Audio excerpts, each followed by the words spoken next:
দাদা দাদা এসছেন আপনি? হ্যাঁ, জমি কই? আচ্ছা, এই যে জমি আছে পুরো 20 কাঠা 1 বিঘা, এই যে এটা। জমি তো বেশ ভালোই আছে, কতই দেবেন বলুন? 10 লাখ দাদা। 10 লাখ? 5 লাখ দেবো। দাদা 5 লাখ হবেই না, 8 লাখের নিচে দেওয়া যাবে না এই জমি। 8 লাখ? ঠিক আছে, তোমার কথাও থাক আমার কথাও থাক, 7 লাখের ডিল ফাইনাল করুন, এই নিচে। দাদা 8 লাখ আরে হয় দাদা না আর কথাই বলবেন না, আর কোনো না কথাই দাদা, বলবেন না, 8 এই লাখ আমার হয় না লস দাদা। হয়ে গেল। এটা কত? দাদা। 7 লাখের তো? হ্যাঁ, এই নিন চেক ধরুন। হয় না দাদা। আরে নিন নিন নিন, এটাতে ডিল ফাইনাল করুন। আচ্ছা, কার নামে হবে জমিটা? যার নামে হবে সে আসছে। আরে দাদা চলে এসছেন? দাদা চলে এসেছি। জমি কোনটা জমি দাদা? জমি দাদা এই জমিটা আছে, ভালো হবে তো দাদা জমিটা? পুরো 1 বিঘা জমি, একের জমি আছে দাদা। কত নেবেন বলুন দাদা?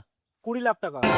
2 লাখ টাকা বেশি হয়ে যাচ্ছে দাদা, 15 লাখ টাকা করুন দাদা। 15 লাখ টাকা হবে না দাদা, আপনার কথাও থাক আমার কথাই থাক, 17 লাখ টাকায় ডিল ফাইনাল করুন, দিন টাকা দিন। কম নেই তো? না না, 2000 বেশি থাকবে দাদা, কম থাকবে না, আমার সাথে বিশ্বাস নেই আপনার। ঠিক আছে দাদা, এই যে জমির মালিক, ইনার নামে জমি হবে, ঠিক আছে?